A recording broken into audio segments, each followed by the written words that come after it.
Welcome everyone to EEI's 5th Annual Global Electrification Forum, or GEF as we like to call it. My name is Vanessa Ferrero and I'm a manager for international programs at EEI. I'll be your MC throughout the next couple of weeks. We're starting off day one with welcome and opening remarks from EEI President Tom Kuhn, who will be introduced by EEI Vice President for International Programs, Dr. Lawrence Jones. Without further ado, let's welcome Lawrence to the stage. Thank you, Vanessa. Hello, everyone. My name is Lawrence Jones, Vice President of EEI International Programs, and I'm delighted to have you join us today as we kick off the 5th Annual Global Electrification Forum here at EEI. Now, as I reflect on where we are today, I'm reminded that about a year and a half ago, I was in Australia having a meeting with a number of CEOs from Australia and New Zealand discussing the pathway for electricity as we thought about GEF of 2020. When we left, we all said goodbye and we look forward to seeing you in Washington, D.C. Little did I know that immediately upon my return, we would be receiving emails from electric company CEOs in Australia and New Zealand informing us of canceling their trip to Washington, D.C. because of COVID-19, an unprecedented pandemic that we didn't expect, but had really changed the world. And so today, on this 5th Global Electrification Forum, as we begin this event, I would like to first of all ask for us to take a moment of silence to remember the hundreds of thousands of people who've died around the world as a result of COVID-19. And I would also like for us, as we take this moment of silence, to remember the passing of an extraordinary man, Prince Philip. So let's just take a 1-minute moment of silence, please.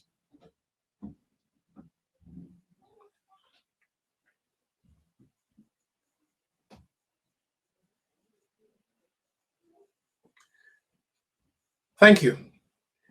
Now, before I introduce our president of EEI, Mr. Tom Kuhn, I'd like to say one more thing.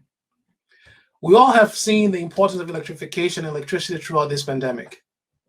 But one of the things we have not seen or really recognized is the importance of the work done behind the scenes to keep the lights on. And so today, as we celebrate this Global Electrification Forum, I would like for us to applaud the hard work of the men and women who spend countless hours behind the scenes working to keep the lights on. These men and women work during difficult times, whether it's a storm, a hurricane, wildfires, flooding, or earthquake, volcano, you name it. They're the ones who actually do a lot of work to keep the lights on. They're on the field, in bucket trucks, in control centers. And so today, as you participate in this, Jeff, and when you leave, the next time you meet a worker from a utility, show them your gratitude by applauding them for the work they do to keep the lights on. And so without further ado, I would now like to invite EEI's President Tom Kuhn to give the opening remarks at this Jeff. Tom, over to you. Well, thank you, Lawrence, and very appropriate way to start this very, very important meeting. And I would also like to welcome you to EEI's 5th Annual Global Electrification Forum, or as we call it, GEF for short. I'm delighted to kick off this meeting and the 2-week program of panel sessions, keynotes, executive roundtables, an innovation showcase, and fireside chats. I would like to congratulate Lawrence Jones and the EEI International Program team who have put together an outstanding series of discussions that will bring together on our virtual stage an impressive group of CEOs from some of the world's leading electric companies, as well as leaders from finance, government, and philanthropy. I am excited to introduce the theme of this year's GEF. It's called Destination 2050, Inflection, Pathways, Crossroads, and Convergence. I am very proud that EEI's member companies here in the United States, as well as our international member companies around the world, are leading a profound energy transformation. As always, our industry's North Star is serving our customers. We continue to center our efforts on maintaining the steady and strong transition to clean energy modernizing the energy grid to make it more dynamic, more resilient, and more secure, and developing the impressive solutions and innovative solutions our customers expect and deserve. It is in our increasingly interconnected world, we need international collaboration and dialogue to address the global challenges we face, including climate change, all forms of injustice and inequality, poverty, and much more. The COVID-19 pandemic is a stark reminder of the importance of the international collaboration. It is also a reminder of the value of electricity in society, and that our industry is playing a critical role in helping countries and communities confront the pandemic's challenge and enable the economic recovery. While the pandemic has had devastating impacts, it has also shown how we in the electric power sector harness our collective resilience and ingenuity to adapt and to continue to serve our customers and thereby to build a better future. Today and over the next 2 weeks, the Jeff will bring together hundreds of us from across the globe to discuss and exchange ideas about how electricity and the world's electric power sector is an important part of the solution to addressing climate change and reaching a 100% clean energy future. I am proud that EEI has helped to build deep and strong relationships with many global energy partners. I would like to thank the many participants from around the world, our speakers, moderators, the members of the International Programs Regional Advisory Committees, and our global ambassadors. Time does not permit me to mention all our great speakers by name, but there are several individuals to whom I would like to extend a special welcome. Dan Jorgensen, the government of Denmark's Minister of Energy, Climate and Utilities. Dr. Hamadoun Touré, Minister of Information, Technology and Digital Economy for the government of the Republic of Mali. Lord Mervyn King, former governor of the Bank of England, who shortly will give our opening keynote. Roman Kuzarnik, author of The Good Ancestor, who will give the opening keynote of week 2. Dan Yergin, the Pulitzer Prize winning author and vice chairman of IHS Markit, and Malcolm Turnbull, the 29th Prime Minister of Australia. I also look forward to the remarks by His Royal Highness, Prince Charles, the Prince of Wales, during the special Jeff session celebrating Earth Day on April 22nd. Finally, I want to thank our sponsors, Guidehouse, Black & Veatch, ICF, and Amply Power, and our media partners, Electric Perspectives, Public Utilities Fortnightly, and the Energy Industry Times. Once again, thanks to everyone who's been and going to be a part of this great conference. And Lawrence, back over to you. Thank you, Tom. And with that, I'll turn it over to Vanessa. Thank you, Tom and Lawrence, for the warm welcome to all of our attendees. As Tom mentioned, we have an exciting 2-week program, and we hope you will join us for as many sessions as your schedule allows. Now, I would like to introduce our opening keynote session of the conference. Our distinguished speaker is Lord Mervyn King, the former governor of the Bank of England and a co-author of the book, Radical Uncertainty, Decision-Making for an Unknowable Future. Last year, the COVID-19 pandemic and other national and international events reminded us that there is a lot of uncertainty in our world, so we thought it would be fitting to begin this Jeff with Lord King's wisdom for how to navigate radical uncertainty while addressing global challenges as we head towards 2050. Lord King will be joined in conversation by EEI Vice President for International Programs, Dr. Lawrence Jones. Without further ado, please welcome Lord King and Lawrence to the stage. Thank you, Vanessa. Good afternoon, Lord King. Welcome to EEI. Good afternoon, Lawrence. How are you?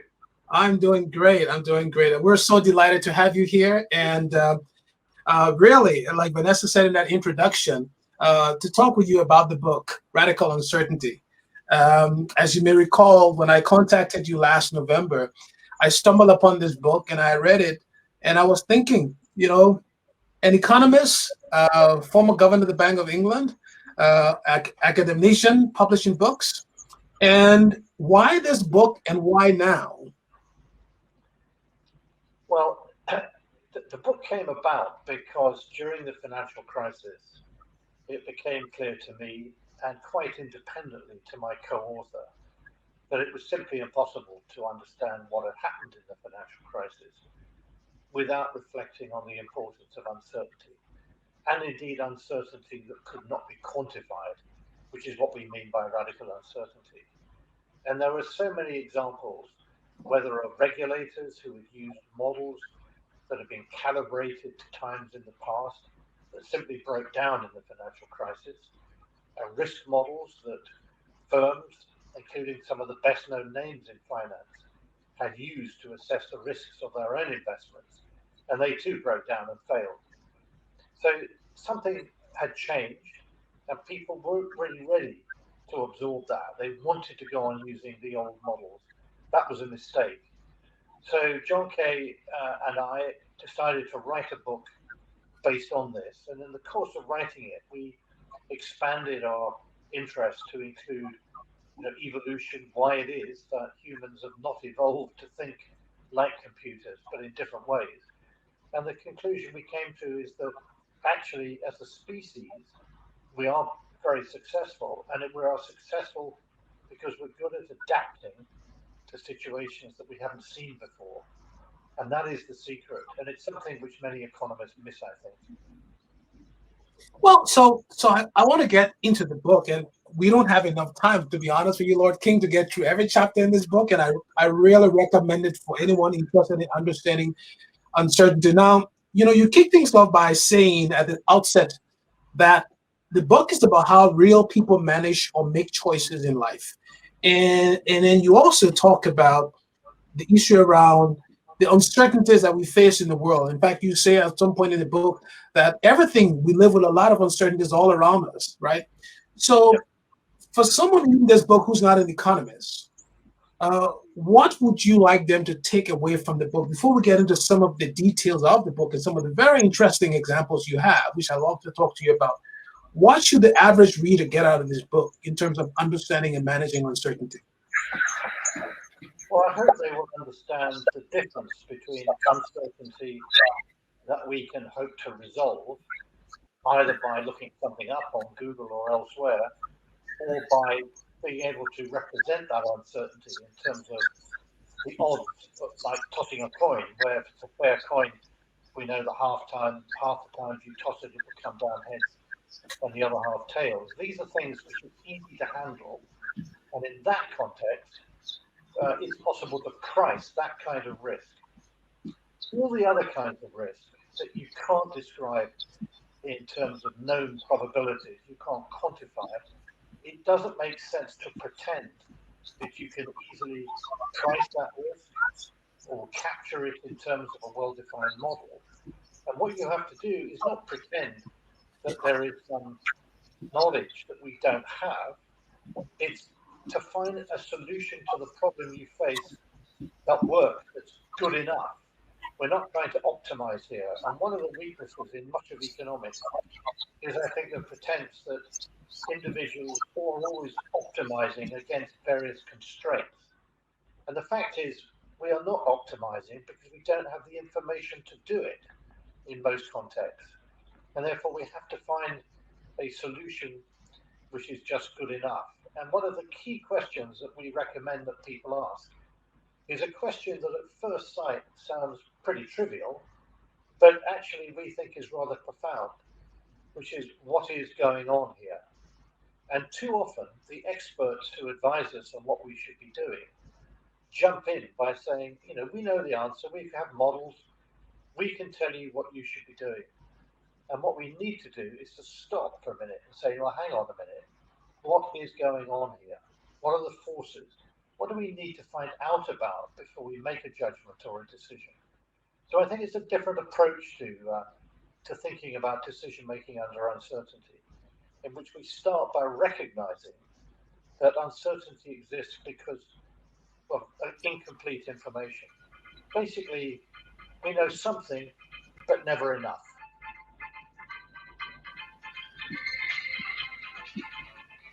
So I'd like to build on that point regarding, the issue about what's going on here, which you talk about a lot in the book. And one example in the book that stood out was the example with President Obama in the White House just before the raid regarding Bin Laden. Can you talk about why that was an interesting example to put in the book? It's interesting because after the event, President Obama said very clearly that the use of probabilities to convey advice to him from the CIA turned out to be confusing rather than helpful. And it's interesting because the problem he faced, in one sense, was a very simple one. It was a difficult problem, but it wasn't difficult to describe the nature of the problem. The CIA had realized that there was a compound in Abbottabad, and there was a man living in that compound, and they thought there was a good chance it was Osama bin Laden.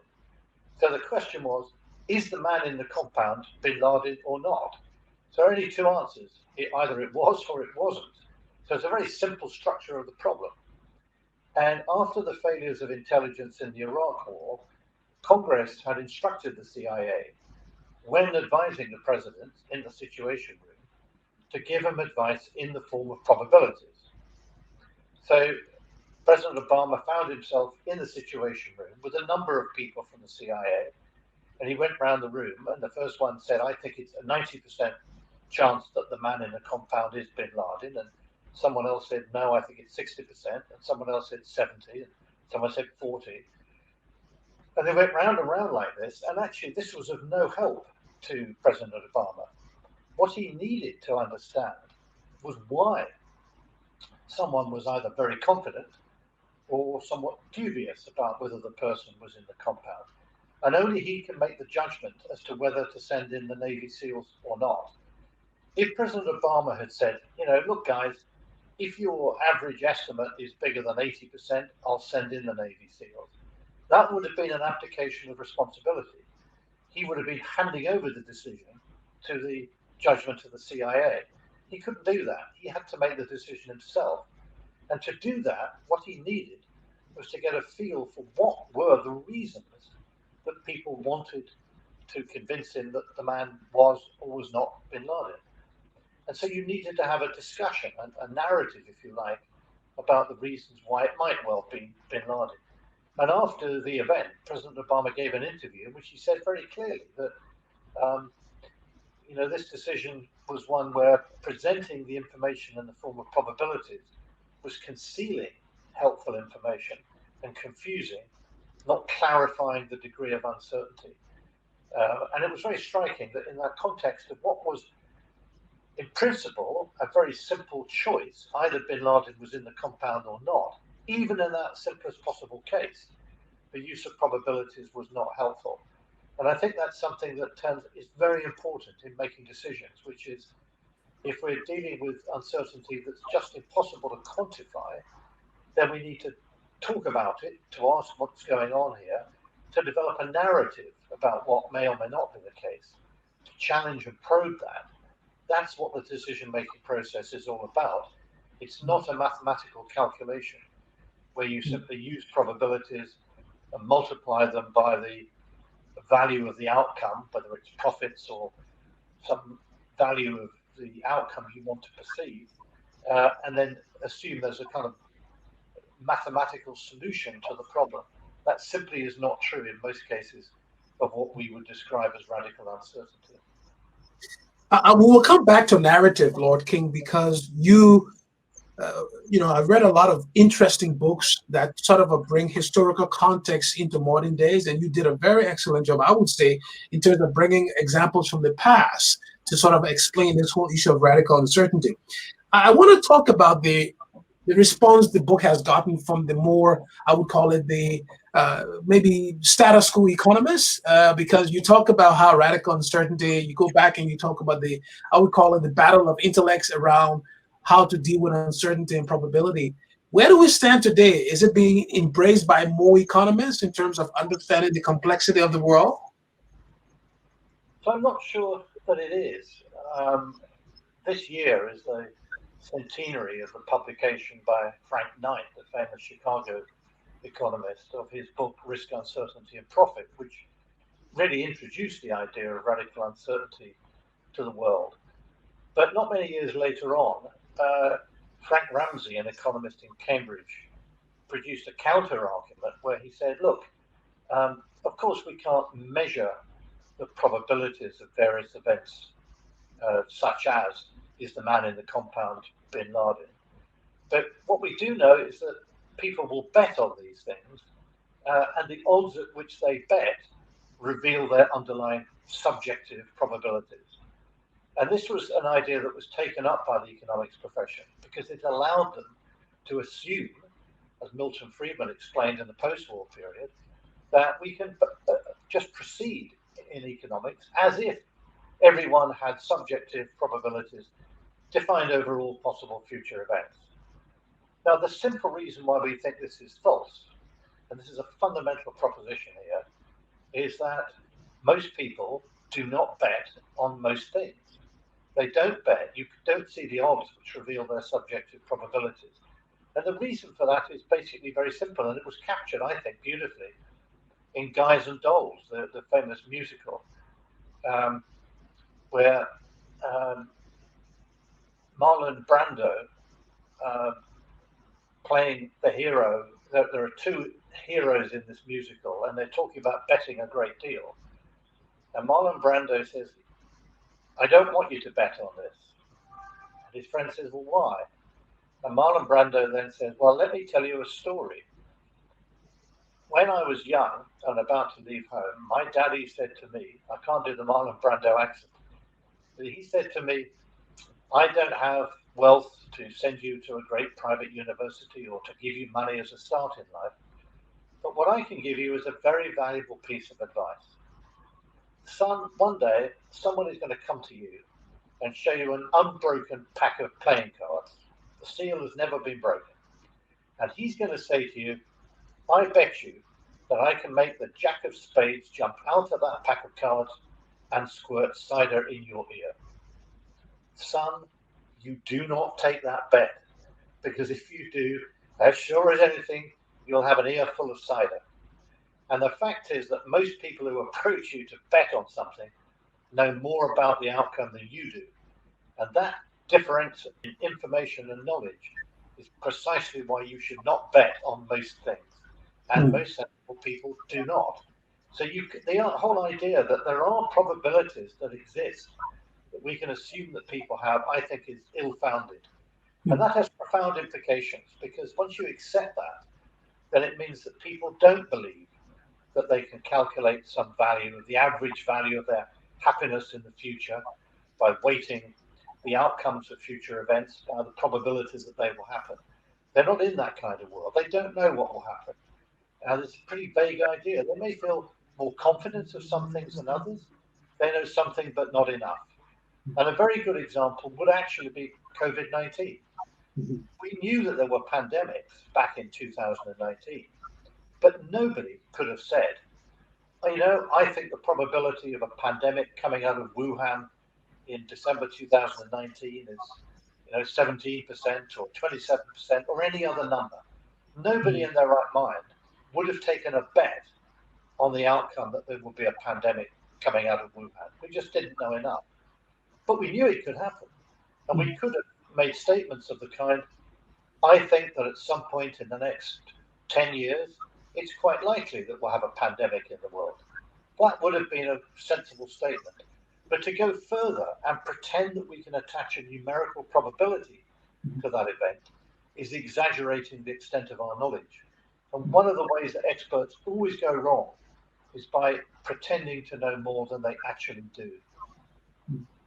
So, so this brings me to the point where you talk about, there's a question, how to think about and cope with the mysteries that we have in life, which in essence is how you manage radical uncertainty by sort of understanding how you deal with the mysteries. And what I find intriguing, Lord King, is you make the point of going between mysteries and puzzles. And talk a little bit about that and why it's important to not try to make everything that's mysterious a puzzle simply because we want to have some concise answer to the question. Why is puzzle a mystery? We'll talk about those two concepts. So a problem is something which may be complex, it may be quite difficult, but where we know there is a well-defined answer to it. And once we've got the answer, everyone will agree, once they've had it explained to them, this is indeed the right answer. And chess is that kind of problem. Most models used in economics are of that kind too, where you assume that people behave in certain ways, they have probabilities, they're maximizing their expected happiness. And if you assume that, then the answer to the question, how will people behave, just comes down to solving that mathematical optimization problem. And that's something to which there is a well-defined answer. But in the world, it isn't like that. People don't optimize because they don't know enough to be able to do that. And so mysteries are different from problems in that with mysteries, you never know whether you've got the right answer. You may not know even ever that you have the right answer. Some things are just unknowable, but you know something. So you can make decisions, but you don't do it by pretending that there is a right answer, and if only you're clever enough, you'll find out what it is. There are cases where it's nothing to do with being clever and solving mathematical problems.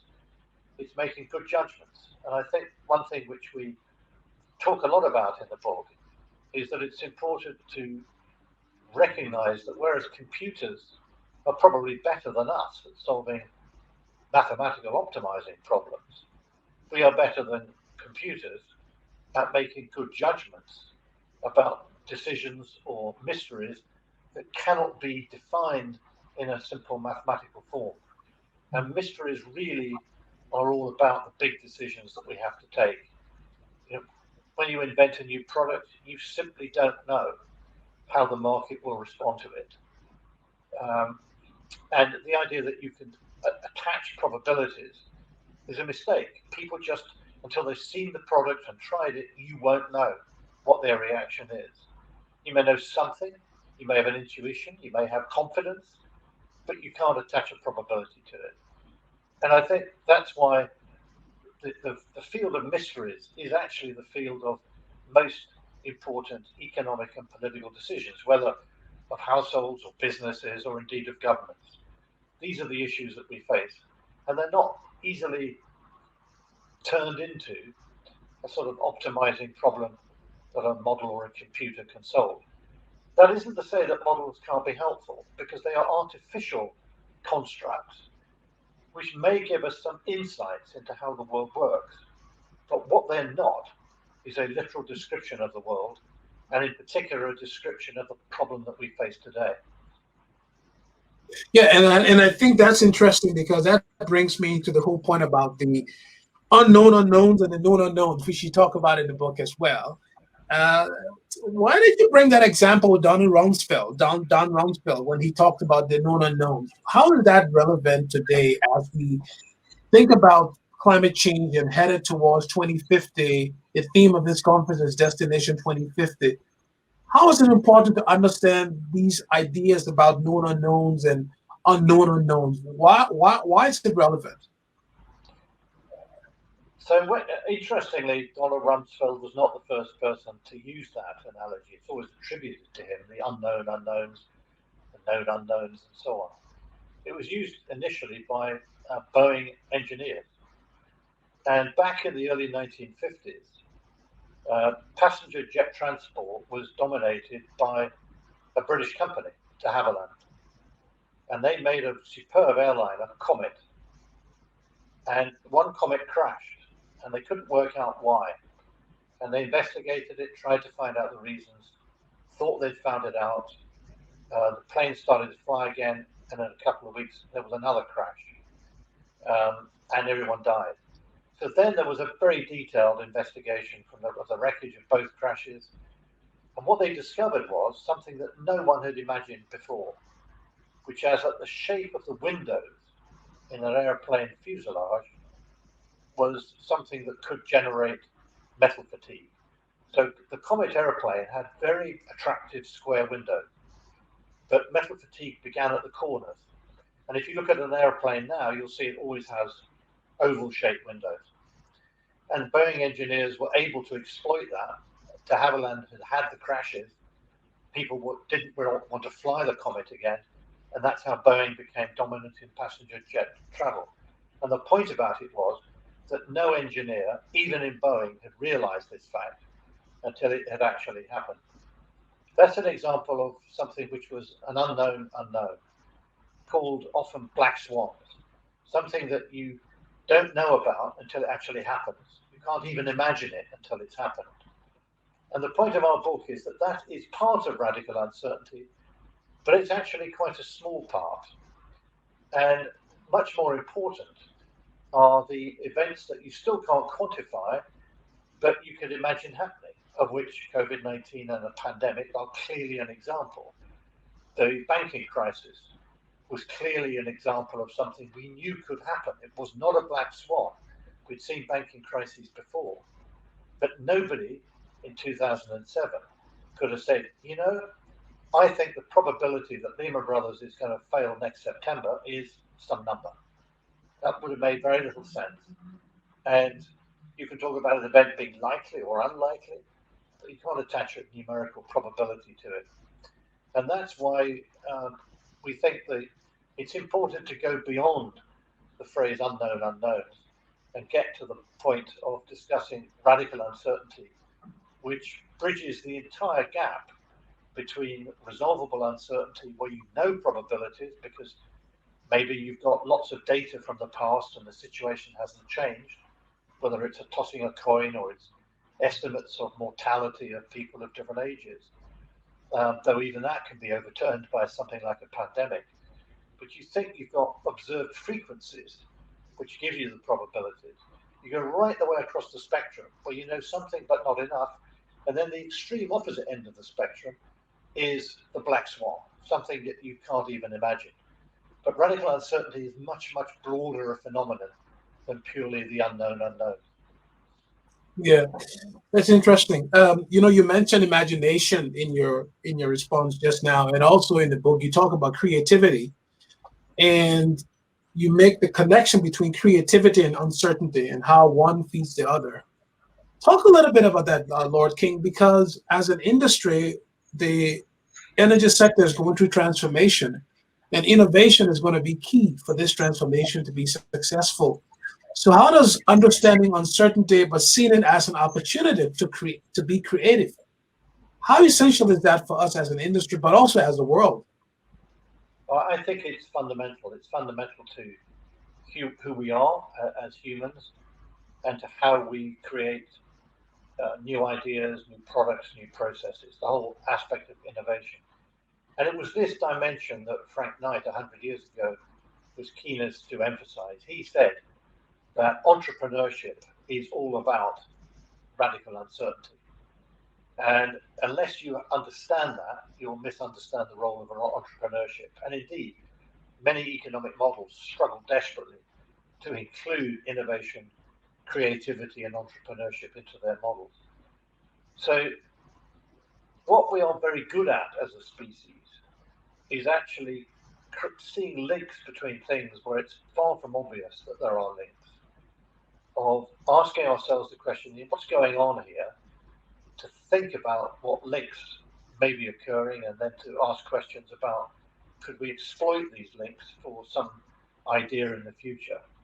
That these inspirational thoughts that come into our heads in the morning or as you walk around, whether people are scientists or engineers or even economists, things come to them in their mind, but they put something together that they haven't been conscious of before and create an idea which turns into something immensely valuable.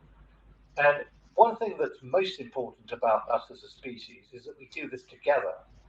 One of the big problems with economics is that typically economics assumes that individuals make their own decisions, they have their own preferences and objectives, they have their own constraints, they have their own information sets, and they just do their thing. But in fact, the way we make developments is to do it together, collectively. We exchange ideas. Economists don't develop their Nobel Prize winning papers by optimizing something. They don't wake up in the morning and saying, I'm going to optimize my research program today. Thoughts and ideas come to them. They exchange it with other people over coffee.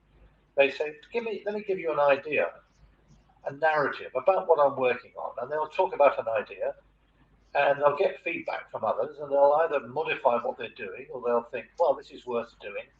And at the end, they may finish the process by trying to write it down in a precise mathematical form to publish in a journal or to demonstrate to other people that the argument is genuine. But they don't start that way. They start by floating ideas off people. It's the imaginative process which distinguishes humans from computers and from artificial intelligence. So we can exploit artificial intelligence to help us, but it's never going to be a substitute for a human brain. I want to move on now and talk about the notion of stationarity, which I found very intriguing in the book, actually. What do you think about our society today, that we seem to want to embrace stationarity on the one hand, but on the other hand, reality is more nonlinear and more non-stationary? How does that impact decision making, where policymakers, I believe, are leaning to wanting some, stationary decision making approach, but in fact, the world is much more complex? So very often in policy decisions, whether in businesses or government, the people who are charged with making the decision want to find an expert who will tell them what the answer is or how to make the decision. And what they want is an expert that will say, look, I've got a model which I've estimated on data from the past 30, 40 years or longer if you have access to the numbers. And I've put these numbers through the computer. This is what it tells me about the problem that you're facing. And the difficulty with that is that the world is ever changing. And this is the big difference between economic phenomena and scientific laws. So that when NASA launches a rocket to Mars, they can predict incredibly accurately the path that the rocket will take and the time it will arrive, date at which it will arrive on Mars. And the reason it can do that there are three reasons. One is that the laws that govern the motion of rockets and other objects moving through the atmosphere and then into space towards Mars have been known for many hundreds of years. And secondly, that the laws don't change over time, they're stationary. And thirdly, that the behavior of the rocket does not depend on what we believe about it. Now, none of these things hold true in the world of economics and business. What is going on is always changing. We don't face the same problems as we did before. Secondly, that we haven't understood for a long time that there are laws that govern the behavior of the economy. We're still learning about all that. There's much that we don't know. And thirdly, it is absolutely the case that the behavior of the economy depends on what we believe about it. So if we all believe the economy is going to expand rapidly over the next 5 years, we're all quite happy to invest because we think the demand will be there in 5 years' time. If, on the other hand, we're all pessimistic about where demand will be 5 years from now, we don't invest. And that may be a self-fulfilling prophecy. But certainly the future depends on what we believe about it today, in a way that the behavior of the rocket does not. So all of these things make economics a much more complicated subject than understanding normal physical laws.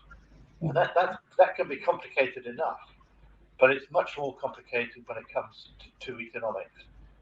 And in the context of climate change, the big unknowns in all of this will be, what will governments do to ensure that people face prices for carbon-intensive goods and services that will guide them to make choices that reflect the cost to society of carbon emissions.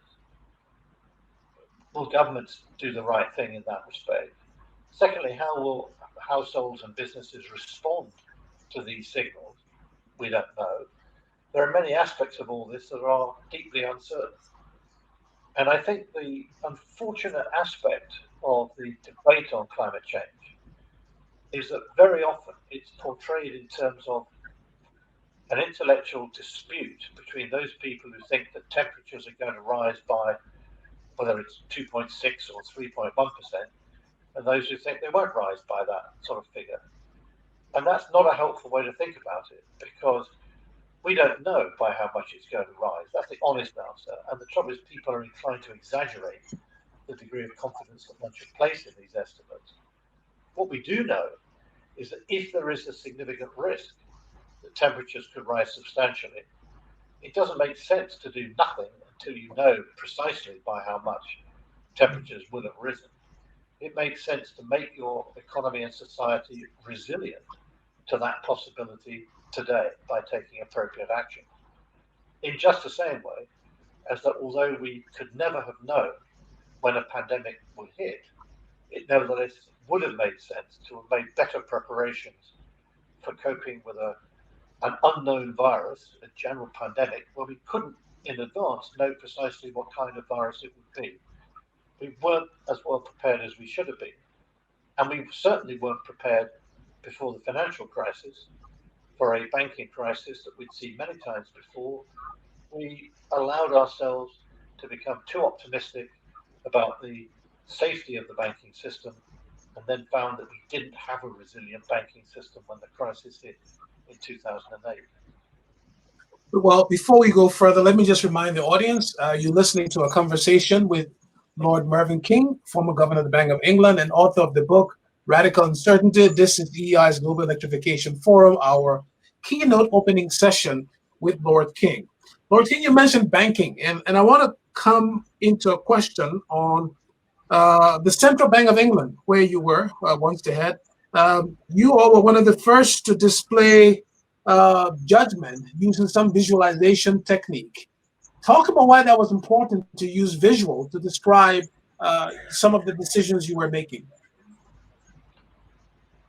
So I think that if you are confronted with a situation that looks risky, but you're not quite sure how risky, but you know that something bad could happen, then you can't easily take the decision today about what you will do if the crisis were to hit. But it certainly pays to imagine that if the crisis hit, what would you do? And what would the symptoms be? What would you notice?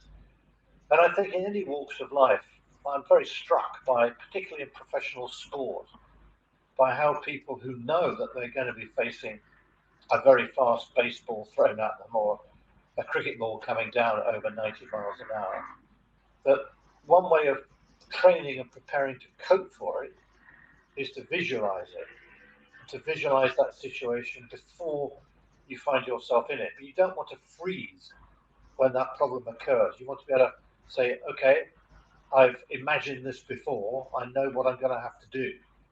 And that, I think, is the key to it. And so, people do war games, and they do go through exercises like this in order to visualize what may occur and to get themselves into a position where they can make a decision at that time. What they will know is that what decision they should take is not something you can decide today, because it will depend on the precise nature of the crisis or the problem that you face. But what you do need to be mindful of is what kind of questions you should ask, what information you may need, how you'll go about making that decision, so you're comfortable with it. And just as professional sports people visualize, what they will be confronting, whether it's on the last hole at Augusta and they've got to hold this putt to get the green jacket. All of these things are things that it helps to try to imagine facing beforehand. And that is very different from pretending now that you know what that answer will be. So it's interesting that as we talk about narratives, our industry but all industries are facing the decision as we navigate or find our way going to 2050, the whole discussion around net zero, what that means. And you emphasize the importance of narratives, telling stories through numbers and telling stories through models. What's your concern about the modeling that's been done to drive the decision making as we decide how we're going to get to 2050 in terms of dealing with the climate issues that we face? So let me first give an example from COVID-19. Last spring, when COVID-19 hit us, the epidemiological modelers came out of their burrow and gave us forecasts as to what would happen, how many people were going to die. And many of these forecasts turned out to be very poor, in just the same way as economic forecasts about where the economy will go are also very bad forecasts. That wasn't to say that the models themselves could not have been very helpful. A model of a pandemic can explain to you the general shape of an epidemic, that it comes slowly, then suddenly takes off, reaches a peak, comes down, but there may be second or third waves. These are insights into the behavior of epidemics that it's very important that we understand. But in order to forecast the future, you've got to know the values of key parameters that will determine the shape of the future path of the epidemic. And typically we don't know what they are. In the case of COVID-19, we didn't know what the mortality rate of the virus was. We didn't know for how long people could be infected without realizing it and be able to transmit the virus to other people. What we should have used the models for was not to make forecasts of how many cases there'll be or how many deaths there'll be, but to say, in order to understand where the future goes, these are the key parameters we need to know more about. And maybe, governments, this is what you should be doing to find out that information. So, for example, at the very beginning, it would have been helpful, I think, and we got round to this in the end, but it took longer than it should have, to say, well, we're collecting data on the number of deaths, but in order to know the mortality rate of the virus, we need to know the number of people in the population who have got it. And therefore, we needed random samples of the population to be tested in order to discover what our estimates of the mortality rate actually are. And we didn't do that. We confined it to people, with symptoms initially. And this is important now for the rest of the world, because one thing we've got to do in the next 6 to 12 months, and maybe for much longer, is to keep tracking whether there are new variants of this virus. One way of doing that is to have observations on the mortality rate in different countries. And if we start to see that the mortality rate is much higher in one country than another, then maybe they have a variant which is different from the ones that we have. These are things that models can tell you about that are very useful. But what models are not good at being in a world of radical uncertainty are good literal descriptions of the actual problem we're facing, of the world itself. The world is too complex. Models are important precisely because they simplify many issues in order for us to get our head around them. Once models become too complex, then they actually become very hard to understand. You get these large black box models. No one really understands what's going on. And in that sense, you can make very bad errors because you don't really know what are the important factors driving the model's predictions. So let's talk about climate change, and let's talk about the skeptics or the denials who have their own views and those who have opposing views. As we look to 2050, as we design policies for dealing with climate change, and these policies have all kinds of implications, what recommendations would you give to businesses around the radical uncertainties they should be thinking about, and the narratives they should be developing to convince their shareholders and others that these particular measures are the ones that you put in place? What recommendations or advice would you give to CEOs and others who might be listening to this conversation today? Well, I would not place too much weight on the forecasts about by how much temperatures will rise, etc. I don't think that's the main point of issue here. If you ask the question, what is going on? It's clear that something is going on. You see it in terms of the diminution of the number of species, biodiversity.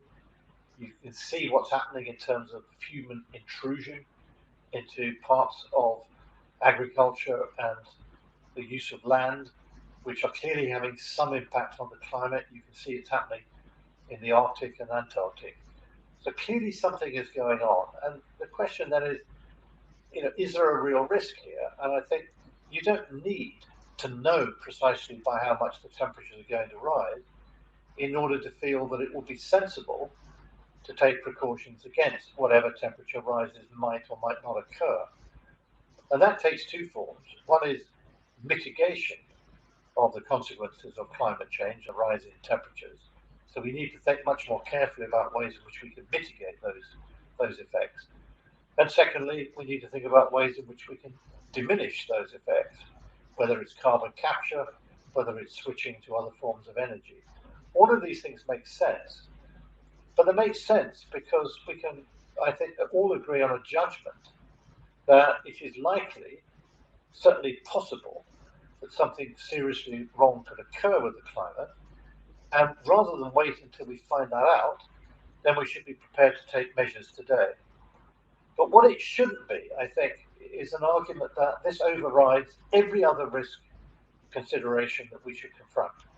That would seem to be an extraordinary response to what's happened in the last 12 to 15 months.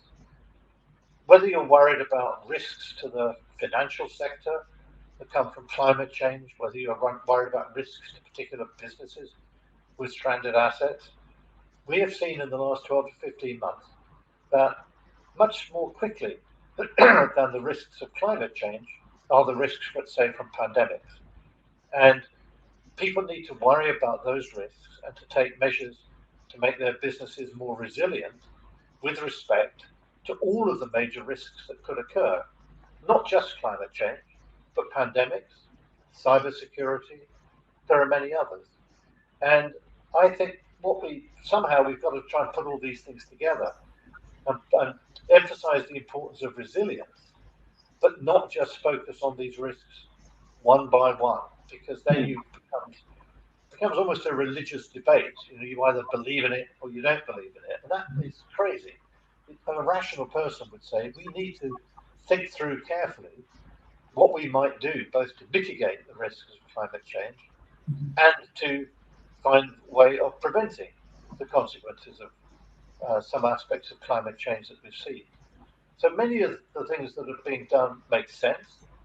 But if I were in a business, I would be saying to government, look, stop trying to give instructions or tell me I've got to be prepared to make only electric cars by a certain date. I would be saying, governments, if you feel that carbon emissions are a problem, make sure they're priced properly in the market. But I, as a business, can respond to an appropriate price. And I need guidance as to what that price is. And if it's going to change much over time, I can then plan. And if I see a high price of carbon, I may decide that it's much better then for me to produce motor vehicles that are purely electric. But I think once governments start getting into the business of making quantitative recommendations, there is an aspect to that which I think it is not necessarily a rational response to the realization that we need to make our businesses and our economy more resilient. And it's something which we need to think about and talk about in a calm way and not represent it in the kind of emotional way in which it very often is. Well, I hope we had more time to get into rationality, which is another chapter in the book. You talk about rationality, but we don't. Again, to the audience, if you have any questions, please send in your questions. I'll try to get to as many as possible. Lord King, here is one reflection as I read the book. So you are the former governor of the Bank of England. You were there. You're an economist. When did you get the, call it epiphany about the need to emphasize radical uncertainty? Because you were at the bank for many years, you've been an economist for many years, And if you read the book, it seems as though you're almost criticizing yourself in almost like a self-reflection that things you didn't do right, or you would have done things differently. So why now, and what do you think you've learned from the past decade as you were at the bank and elsewhere? I had always been suspicious of large black box models and people turning the handle and saying, this is the forecast. I'd never really believed in that, and we went to great lengths to emphasize the role of uncertainty when we presented our own forecast from the Bank of England. But it was during the financial crisis when it became clear that whatever had been going on in what I used to call the nice decade, the non-inflationary, consistently expansionary decade, had changed. The world wasn't stationary. Something had happened that had changed the behavior of banks, and that hence the impact on the economy as a whole. And it was the experience of the financial crisis that led me to go back to read what people were writing in the 1930s during and after the Great Depression, and to realize that, in particular, Maynard Keynes, in trying to understand why it was that an economy could suddenly lurch from being apparently prosperous into a Great Depression. It was very hard to understand that without thinking that radical uncertainty was important, because there were risks that you couldn't easily quantify and couldn't price, and therefore you couldn't create financial instruments that would enable people to hedge against them. There are some risks you just can't hedge against. And that, I think, is the explanation of big, not just depressions in the economy, but also booms too. Things happen in the future that are very hard to anticipate.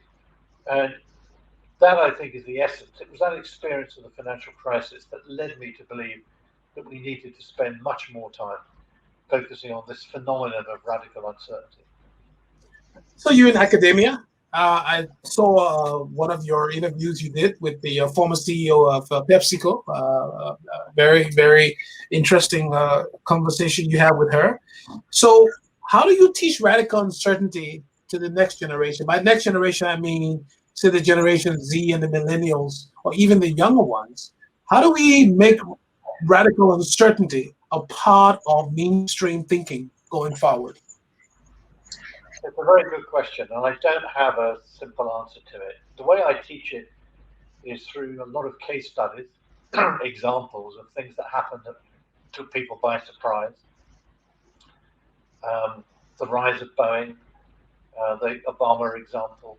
There are many examples you can come up with which are very hard to understand without recognizing that there weren't well-defined probabilities that people had in mind when they were making their decisions. Of course, the students, first of all, respond by saying, yeah, this is absolutely right. This is the world we live in. But then they want to know, so give us the 7 rules of life for living in a world of radical uncertainty. What are the 6 things we should do, or the 21 measures we should take for the 21st century? There are countless books like that produced all the time, and they're all very misleading. But yet people have a great wish to find out what are the small number of things they should do. We try in the book to say to people, don't think in that way. Recognize that the problem you're facing is a unique one-off problem. There's no answer that you can take from a textbook that tells you what to do. But you should ask, what is going on here? You should try to find out what sort of information, what numbers would be helpful to you in making the decision. Models may be useful in that respect to tell you, this particular piece of information is going to make no difference to your decision, but this piece of information, such as the mortality rate from the virus, really will make a difference to your decision. Try to find that out. Create a narrative, share it with other people. Make sure that there is a decision-making process in which the narrative that you're using is always challenged. This is what President Kennedy did in the White House during the Cuban Missile Crisis. He'd learned from the Bay of Pigs episode not to take advice from so-called experts, in that case the military, but to confront people and he had 2 teams, and they had to challenge each other. And that was the way in which gradually you worked through which narrative was the more compelling.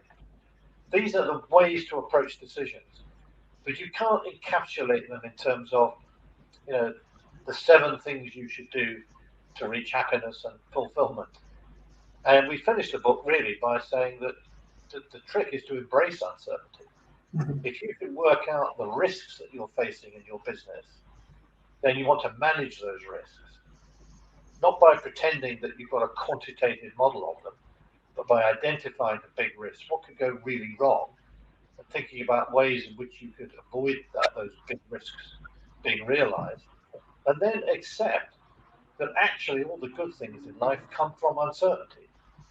If I could tell you how your career is going to develop in the next 30 years, if I could tell you everything about your personal life with probabilities attached to various outcomes in the next 30 years, which countries you'll go and visit, actually you'd end up utterly depressed because there'd be nothing new or exciting in life.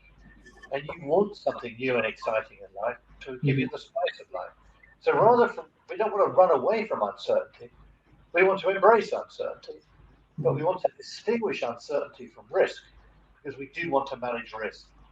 And that distinction between risk and uncertainty was what Frank Knight talked about 100 years ago, what Maynard Keynes talked about in his general theory, and it's what we think we should all be trying to do now, to distinguish between these phenomena, and in that way to have a more mature approach to decision making under uncertainty.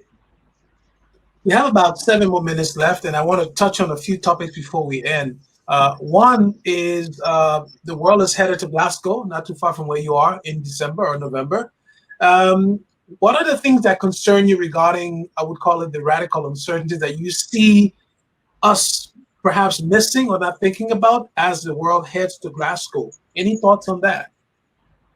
So my biggest concern is that governments will try to avoid taking the measures that would have a demonstrable effect on the reduction of carbon emissions. So, for example, introducing a carbon tax. And instead, what they will do is to try to enjoin all policymakers in the campaign against climate change.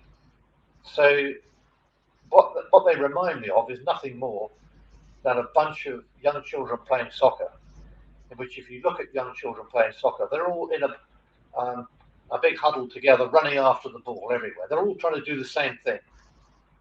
And when you see professionals play soccer, they're all a long way from each other. They've got their own position. They know what their job is. And it doesn't make sense to tell every policymaker that their first priority is to deal with climate change. So central banks are now getting very excited about climate change as part of their remit. To my mind, that makes almost no sense. It will lead them to make the wrong decisions about monetary policy if they're trying to balance that against lending or buying assets to companies which are either are or are not creating carbon emissions. That's not something which is a responsibility of central banks, and they'll take their eye off the ball of controlling inflation. In fact, they may be given an incentive to do something which runs in the wrong direction from their monetary policy objective. It does make sense to identify the measures that we need to take and for governments to implement them. And it's perfectly reasonable for businesses to be aware and conscious of their contribution to carbon emissions. But they must be given the right incentives in the marketplace to respond to that. And what we don't want is to relegate the whole process of tackling climate change to a competition in virtue signaling. That can't be the way forward. It's got to be based on more coherent responses. So we've seen in recent years, this is COP26, we've seen governments make statements, say things, make commitments, but words are cheap in this area. What matters more than anything else are actions, and that's what we need to see. Well, just 2 more questions, then I think we're going to have to wrap up here, Lord King. But one has to do with, I know your music is your passion. I know you're involved, I believe, with the Philharmonic.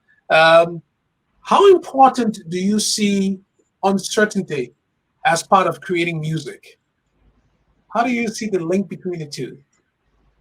So if I told you before a concert of the Philharmonia in London that there are two sets of notes that could be played, and there's a 50% chance it's one set of notes and a 50% chance it's another set of notes, that would actually not be a very interesting concert.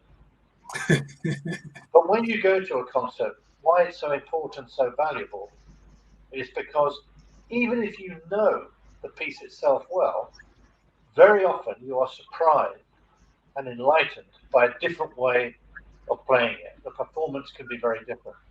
It's the unknown, it's the excitement, it's the creativity, which is the value of going to a concert like that. And that's true of so many things. It's true of all professional sports, where the interest in it is to see players doing things that you haven't expected, to demonstrate what they can do. And so uncertainty really is the spice of life. That's what we should celebrate, while at the same time thinking sensibly about risk and trying to manage it, but without pretending that we know enough to be able to define risk exclusively in terms of numerical probabilities. So two last questions. One has to do with what's next. This is a very, very highly recommended book that I think people will find it useful. It's not just for economists. Even I'm not an economist, an engineer. I enjoy reading it. So what's next in the workings of another book, Lord King? I think that is something I want to spend time reflecting on. I wrote in 2016 a book called The End of Alchemy. That was all about my thinking about central banks, the economy, the world economy, how it should operate. And that encapsulated really 20 years experience at the Bank of England in all that. And then stimulated, as I said, by reflecting on the financial crisis, John Kay and I decided to write the book on radical uncertainty. We learned a lot from that. I think what I now want to do is we're producing a new paperback edition of it in September. I want to reflect on issues that follow on from radical uncertainty, the kind of decisions we make about savings, investment, and the future. And then I'll decide whether I produce another book or not. I don't want to be in a position of thinking, gosh, I've got to produce a book by 3 years' time or whatever. I want the ideas to come first. Once the ideas are there, if I feel there's a book there, I'll write it. And if not, I won't. Well, I thought that would be a very interesting way for me to get you to commit to coming on this, to visit EEI and talk about your next book, but I wasn't too successful. So I think, Lord King, my last question to you is about the future. And we've talked about 2050, we've talked about radical uncertainty. What excites you the most about the future as we think of the year 2050? What are you most optimistic about as it relates to all the issues we're facing, all the existential threats we've talked about? What excites you the most and what concerns you the most as we think of 2050? So I think what makes me optimistic is that technology will evolve. And I think scientists and engineers and others involved in the process of innovation have not gone away, as some economists might think. Innovation is alive and well. And it will be those innovations in engineering and science that will solve many of the concerns that we currently face. No doubt others will arise and we'll continue to face pandemics. But after all, the big success story of the last 12 months has been the development of vaccines on a time scale that no one really believed was feasible 12 months ago. That's been a tremendous success of science. And therefore, I think our optimism should be based around those areas. Our pessimism is going to be based around people and whether people will make good decisions about how best to employ that new technology, innovations, and whether we can avoid tensions within the world.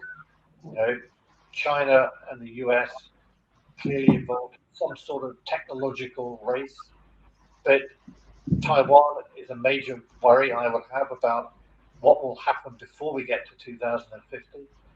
I think it's the geopolitics are the things that should make us most worried, because it does depend, as I've been stressing all evening, about good judgment on the part of decision makers. And it's one thing to have good judgment on the part of decision makers in businesses. It's another to make sure we have good judgment by politicians in terms of the relationship between our various countries. Well, Lord King, on that note, I would really like to thank you so much for taking time to join us and give us this opening keynote conversation around radical uncertainty. I really enjoy reading the book, and thank you so much for not just your commitment to education, because I've listened to some of your work at the New York Stern, but also what you do in the community, whether it's with the Philharmonic and other things you do in the US and in the UK. So thank you so much for joining us. It's been my pleasure, Lawrence. Thank you very much for having me as part of your conference. Thank you so much. Vanessa, over to you. Thank you so much to Lord King and Lawrence for such a thoughtful conversation around how we can manage uncertainty in our daily lives, not only as an industry, but as individuals on the journey to 2050. If you're interested in learning more about radical uncertainty, make sure to check out our Jeff bookstore in the Expo area, where we featured some of the great books and authors who will be joining us during these